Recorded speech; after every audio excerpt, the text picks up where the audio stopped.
여러분 안녕하세요. 참 한일 관계, 또 외교 정책, 또 일본 경제 그 자체 궁금한 것들이 굉장히 많습니다. 또 이 분야에 가장 정통하다고 알려져 계시는 호사카 유지 교수님을 모셨습니다. 안녕하십니까? 네네, 안녕하십니까. 네. 오랜만에 뵙습니다. 예, 맞습니다. 예, 이렇게 초청에 응해 주셔서 감사합니다. 뭐 초청해 주셔서 예.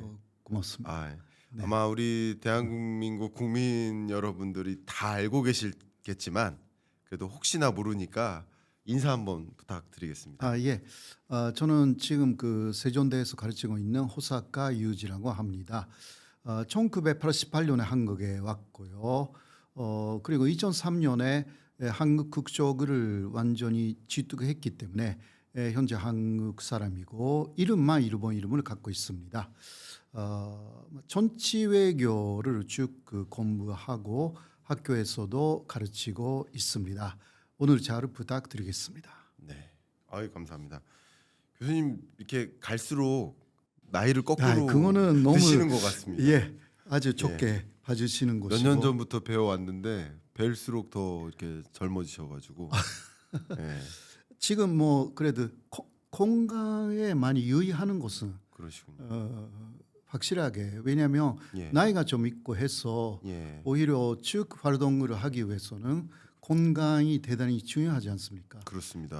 그래서 먹는 것도 좀 조심하고요. 그러시군요. 그렇게 하고 있습니다. 네, 네, 뭐 앞으로도 이제 건강 정말 유의해 주셔서 서로 예 맞습니다. 정말 좋은 정보를 많은 네. 사람들한테 공유해 주시는 역할을 해주시면 좋겠습니다. 네, 정말 궁금한 주제들이 많이 있습니다만 그래도 지금 당장 일본으로 드리고 싶은 그 질문은 독도 조형물 철거, 뭐 그리고 뭐 독립기념관 이념 논란, 뭐 이런 일종의 정치 외교적 논란들이 좀 많이 있습니다. 우리 정부가 현재 일본 관련 그런 행보를 이제 펼치는 것이 좀 논란이 되고 있는데 네, 또 우리 교수님 명함을 살짝 보여드리면 독도 종합연구소 소장님이세요. 또 예. 그러기 때문에 이 질문을 먼저 드리지 네. 않을 수가 없습니다. 경제 문제는 조금 있다라고요. 네. 예, 부탁드립니다. 예. 아무래도 이런 일이 벌어지는 것은 한국 역사상 최초의 일이다. 최초의 일이다. 그렇죠. 그러니까 먼저 눈에 보이는 시작은 이것은 지난해로 제가 기억하는데요. 네, 급반부 장교들을 위한 전신전력 교재, 네, 거기에 독도를 분쟁 지역으로 기재를 한 거죠. 그렇군요. 이런 것도 처음 있는 일입니다. 왜냐하면 독도는 예, 분쟁 지역이라고 하면 이게 일본 논리고요. 그렇죠. 그 독도가 일본 영토일 수가 있다라는 것을 인정하는 말이기 때문에 그렇죠. 한국에서는 그것을 쭉 부인해 왔고 독도는 분쟁 지역이 아니라 한국의 고유 영토, 이게 한국의 주장이자 역사적으로도 국제법적으로도 증거가 대단히 많습니다. 그것을 스스로 부정했다라는 네, 면에서 특히 독도를 지켜야 되는 급반부가 그렇죠. 이게 굉장히 거기서 문제가 좀 시작됐고요. 요새는 여러 곳에 있는 독도 조형물이 이 동시다발적으로 제거되었다라는 것은 뭐 한 군데 정도이면 우연이다라고 할 수는 있지만 세 군데 정도가 한꺼번에 라는 것은 그 배후에 뭔가 의도가 있는 것이 아닌가, 네, 누구나 그렇게 느끼는 거죠. 예, 뭐 이것은 또 조금 말씀드리면 지금 한미일 건조, 예, 나아가서 한미일 군사동맹, 네, 이러한 이야기를 많이 하지 않습니까? 그렇습니다. 한미일 군사동맹 맺을 때는 일본하고 한국만 군사동맹이 아닙니다. 그래서 삼각 군사동맹, 한미는 군사동맹이고 네, 또 미일도 군사동맹입니다. 네, 한일만 군사동맹 맺으면 되는 것인데 그렇죠. 이게 한일 관계를 군사동맹으로 발전시키기 위해서는 영토 문제가 있으면 안 됩니다. 그렇겠죠. 네. 네. 그러니까 독도 문제를 어떻게 억지로 일본의 시각에서 해결을 해버리는 그러한 방향을 갖고 있는 거 아닌가. 그렇게 그러한 의심이 갈 수밖에 없습니다. 의심이 가는군요. 네, 우리의 입장에서 해결하면 되는데 네. 그러니까 일본이 독도를 완전히 한국 영토로 인정한다면 네. 한일 군사동맹까지 갈 수 있는 조건은 일단 됩니다. 네. 예, 물론 그렇다고 군사동맹을 금방 맺는 것은 아니지만 그래도 일단 조건은 돼요. 그러니까 그 조건이 지금 안 되는 상황에서 이게 일본 쪽에서 요구하는 것은 독도는 일본 영토다. 네. 그러니까 일본 영토에 가깝게 독도 공동 관리라든가 이런 이야기가 나오는 거죠. 혹은 독도를 그 국제사법재판소에 회부시킨다라든가 네. 이러한 이야기 다 일본 논리 네. 그것을 수용하면서 움직이기 시작한 것이 아닌가. 왜냐하면 지금까지 역사적으로 없었던 이상한 일본의 보조를 맞추는 독도에 관한 움직임이 일어나고 있기 때문에 그렇게 의심할 수밖에 없지 않습니까? 네. 그렇지 않습니까? 말씀 감사합니다. 제가 한 약 25년 전에 군 생활을 할 때 제가 네. 해군 제대를 했거든요. 아 예.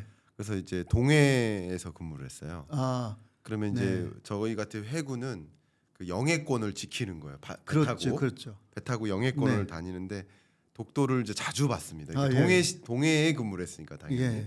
동해가 1함대고 그렇죠. 2함대가 이 서해안인데 네네. 그때 독도를 지키기 위한 그러니까 독도만 지키는 건 아니지만 영해권을 지키는 거지만 그만큼 이제 독도를 수호하기 위한 그런 한 2, 3년 동안의 삶을 살았었던 제 기억에서는 네.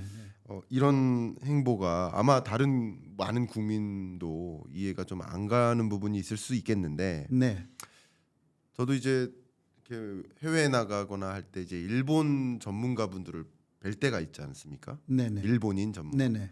근데 일본인 전문가가 아닌 평범한 일본인들도 독도에 대해서 물어보면 우리 땅이다 혹은 분쟁 네네. 지역이다 이렇게 네네. 인식을 해요. 네. 그러니까 말씀하신 대로 네. 우리나라가 스스로 분쟁 지역이라고 그 디파인하는 것은 굉장한 그 일본 논리가 아닌가, 일본 측면에서의 논리가 아닌가 하는 의문을 좀 계속 갖게 만드는 네. 그런 것인데 그런 게 도대체 정부의 의도인 것인지 계획이 있는 것인지 어떤 배경하에서 그런 것인지 좀 해석해보고 싶거든요. 혹시 어떤 예. 의견이 있으세요? 이것은 물론 그 제 의견으로 네. 일단 말씀드리면 네. 일단 한국 정부도 한미일 군사동맹 이것은 일본이나 미국 쪽에서 쭉 요구해 왔기 때문에 네. 그것은 염두에 두고 있지 않을까 그렇게 생각합니다. 그렇다면 아까 이야기한 대로 독도 문제가 걸림돌이 되는 거죠. 네. 근데 이 걸림돌을 어떻게 해결하느냐라는 부분에서 이게 일본 쪽에 끌려다니는 거 아닌가? 저는 그 약간 그런 걱정을 합니다. 왜냐하면 뭐 외교부에 독도 대책위원회라든가 있습니다. 네. 그리고 경상북도에도 독도위원회가 있고요. 네. 제가 경상북도 독도위원회에 참여하고 있습니다. 사실 외교부에서 독도 대책위원회가 잘 열리고 있다라는 소식이 별로 없고요. 전에는 항상 그 적어도 6개월에 한 번은 반드시 했습니다. 네, 요새는 거의 그 소식이 들리지 않고 있고, 그리고 또 경상북도 독도위원회는 석 달에 한 번 했습니다. 네. 그러나 요새 6개월 하지 않고 있습니다. 이러한 부분에서도 조금 뭔가 그 폐후에 뭐가 있는가라는 의심이 가는 부분들이 좀 있는 거죠. 네. 일본인들에게 많이 뭐라고 할까 불편한 느낌을 주지 않도록 그런 식으로 움직이고 있는 것이 좀 보이고요. 네. 네네 그렇게 할 필요가 없는데 한일 관계 개선은 개선대로 하고 네. 일본이 독도를 한국 것으로 인정해야 하는 부분은 그런 식으로 가야 되고요. 네. 또 연구도 계속해야 되고 이러한 부분. 그런데 독도 연구 예산도 삭감됐고요. 네. 이러한 부분은 있을 수가 없죠. 일본은 오히려 2배, 3배로 그러한 독도 연구 예산을 늘리고 있는데 홍보 예산도요. 우리는 삭감해 나가고 있는 이러한 이상한 현실. 대신 오염수가 안전하다라는 데 돈을 많이 들이고 있다. 이거는 일본을 홍보해 주는 것이잖아요. 아, 그렇네요. 예. 예. 상당히 뭔가 대한민국 정부인가라고 의심할 정도의 이상한 그 움직임이 포착되어 있다는 거죠.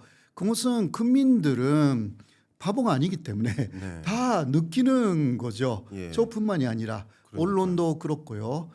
그래서 이러한 부분에서 조금이라도 예를 들면 독도 문제는 그 분쟁 지역이니까라든가 이런 말이 또 한국 정부의 책임 있는 사람의 입에서 직접 나오거나 그러면 아주 큰 문제다라고 할 수가 있습니다. 그렇군요. 그거는 독도는 반 정도는 일본 영토일 수 있다라는 것을 인정하는 말이기 때문에 이거는 절대 하면 안 되는 네. 말인데 그런 말이 혹시 나오면 그러나 국민들은 잘은 모르죠. 네. 분쟁 지역이라고 하면 이게 그 반 정도는 일본 영토라는 것을 인정한다라는 말이라는 거 몰라요.